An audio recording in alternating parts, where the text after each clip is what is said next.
Good morning বন্ধুরা। তো কেমন আছো তোমরা সবাই? আশা করি সবাই খুব ভালো আছো।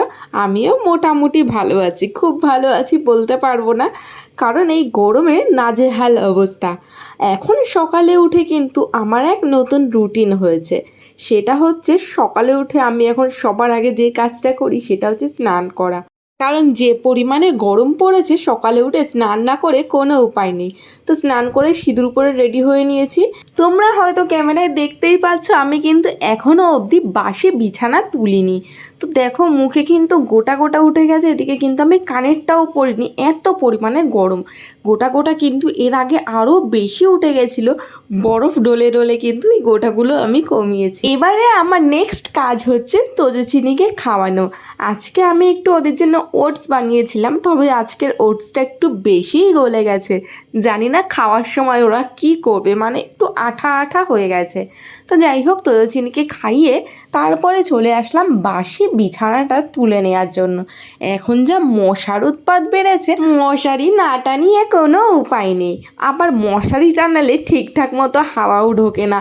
ওপরে সিলিং ফ্যান তো চলে, সঙ্গে কিন্তু কুলারটাও চলে। আর আমার বাড়ির ফ্রিজে অল টাইম আমি গাদা গাদা করে জল আর বরফ ভরে রেখে দিই, শুধুমাত্র কুলারে ঢালার জন্য, যাতে শোয়ার সময়টা একটু শান্তিতে শুতে পারি।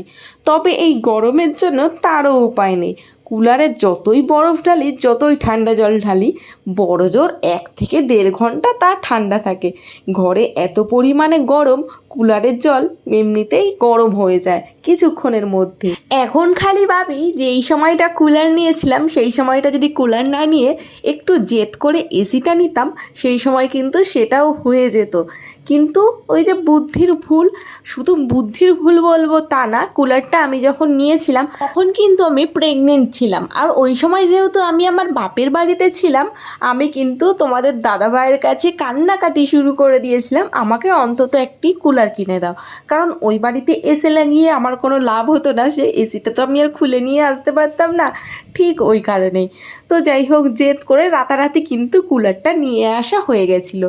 কিন্তু এখন ওই আফসোস করি, এখন কুলারটার কিন্তু খুব একটাও বয়স হয়নি যে কুলারটাকে বিক্রি করে দেবো। আবার সেকেন্ড হ্যান্ড কুলার বিক্রি করলে খুব বেশিও টাকা পয়সা পাবো না। তো যাই হোক, ঘর দুয়ার পরিষ্কার করে সোজা চলে আসলাম ঠাকুর ঘরে, কারণ সকাল সকাল যখন স্নানটা হয়ে গেছে ওই কারণে সকাল সকাল পুজোটাও দিয়ে নিই। তো এই ফুলগুলো কিন্তু আমাদের গাছের ফুল, আর এগুলো হচ্ছে কেনা ফুল। তো এই গাছের এই জবা ফুলগুলো কিন্তু আমার মনে হয় আরও বেশি ফুটলে ভালো হয়। জবা ফুল দিয়ে আমি যেন মন পোষাতেই পারি না, কেন জানি না। ঠাকুর ঘর কিন্তু আমার জবা ফুল দিয়ে সাজাতে খুব ভালো লাগে, মানে ঠাকুরের প্রতিটা চরণে জবা ফুল যদি পড়তে পারে তো অনেক ভালো হয়। আর আমার বাড়িতে যেহেতু অনেক ঠাকুর রয়েছে, ওই কারণে কিন্তু যে কটা জবা ফুল ফোটে সব ঠাকুরের চরণে কিন্তু আমার আর রোজ দেওয়া হয় না। মাঝে মাঝে এছাড়া কয়েকটা বেশি ফুলও ফোটে, আবার মাঝে মাঝে এত ফুলও ফোটে না, এছাড়াও কম ফুল ফোটে। তবে যে সাদা টগর ফুলগুলো দেখলে, এই ফুলগুলো কিন্তু আমাদের অনেক ফোটে। তো এটা কিন্তু হাফেরও কম ফুল আমি নিয়ে এসেছি। আসলে আমি নিচের ঘরেও কিছুটা ফুল রেখে দিয়ে এসেছি। এই সাদা টগর এত ফোটে যে রোজ রোজ দিয়ে পারা যায় না। মাঝে মাঝে একেও কিন্তু ফুল দিয়ে দেওয়া হয়, বিশেষ করে এই টগর ফুলগুলো। তবে আমি জবা ফুল কিন্তু কাউকেই দিই না। ওই যে বললাম, জবা ফুল দিয়ে ঠাকুর ঘর সাজাতে আমার খুবই ভালো লাগে। তো যাই হোক, তারপরে কিন্তু আমি এখানে তোজচিনিকে স্নান করিয়ে দিয়েছি, একটু পাউডারও মাখিয়ে নিয়েছি। ও তোমাদের তো দেখানোই হয়নি, আমাদের তোজচিনিকে কিন্তু আমরা ন্যাড়া করিয়ে দিয়েছি, কারণ প্রচণ্ড পরিমাণে গরম পড়ে গেছে। তো আমি আগে থেকেই ভেবে রেখেছিলাম মোটামুটি পয়লা বৈশাখ গেলেই আমি ওদেরকে ন্যাড়া করে দেব। কারণ আমাদের চিনির বিশেষ করে মাথা ফাতায় প্রচণ্ড পরিমাণে ঘামাচি ভর্তি হয়ে যায়। এদিকে আমার চিনির নাচ দেখো, মানে আমি ভয়েস ওভার দিতে দিতেও কিন্তু আমি হেসে হেসে মরছি। তো যাই হোক, যেটা বলছিলাম, আমাদের চিনির বিশেষ করে যেহেতু প্রচণ্ড পরিমাণে গরম ওর শরীরে, ওর প্রচণ্ড পরিমাণে ঘামাচি হয়, ওই কারণে কিন্তু ঘামাচি মাথায় ভরে যাওয়ার আগেই আমি ওদেরকে ন্যাড়া করিয়ে দিয়েছি। অ্যাকচুয়ালি ন্যাড়াটা আমি করাইনি, তোমাদের দাদা ভাইই করিয়ে দিয়েছে। তো যাই হোক, তারপরে এখানে কিন্তু আমি তোজচিনিকে খাইয়ে নিচ্ছি। আর আমি এখন ওদেরকে একটু খালি গায়েই রেখেছি, কারণ ওই যে প্রচণ্ড পরিমাণে গরম। তার মধ্যে একটু পরেই আমরা যাব হচ্ছে আমার বোনের বাড়ি। তো হঠাৎ করেই তোমাদের দাদাভাই বললো চলো তোমার বোনের বাড়ি থেকে ঘুরে আসি। তো আমি কি আর না করতে পারি। তো যাই হোক আমি এখানে রেডি হয়ে নিচ্ছি, চুলটা খোপা ছাড়া আমার কাছে কোনো উপায় নেই। আর এই গরমে কোনো রকম কোনো মেকআপ ছাড়াই শুধুমাত্র সানস্ক্রিন মেখে নিলাম, আর একটু লিপস্টিক না মাখলেই নয়। আর ওদিকে তোমাদের দাদাভাই খালি গায়ে ঘুরে ঘুরে বেড়াচ্ছে, যার জন্য ওর ওই জায়গাটাকে কিন্তু আমি একটু হেজি করে দিয়েছি। তো যাই হোক তারপরে দেখলাম একটু কানটা ফাঁকা ফাঁকা লাগছে দেখে এখানে কিন্তু আমি কানেরটা পরিয়ে দিলাম। আর ওদিকে তেজস্বিনীকে আগেই আমি কিন্তু রেডি করিয়ে দিয়েছি। তারপরে সিঁদুর পরে আমি মোটামুটি রেডি।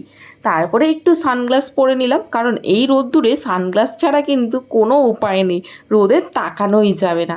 তো যাই হোক তারপরে আমরা কিন্তু দেখো এখানে অটোয় উঠে পড়েছি। আর এই যে আমাদের তোজো আর চিনি, ওদের টাকগুলো ঢেকে দেওয়ার জন্য আমি কিন্তু দুজনকে দুটো টুপি পরিয়ে দিয়েছি।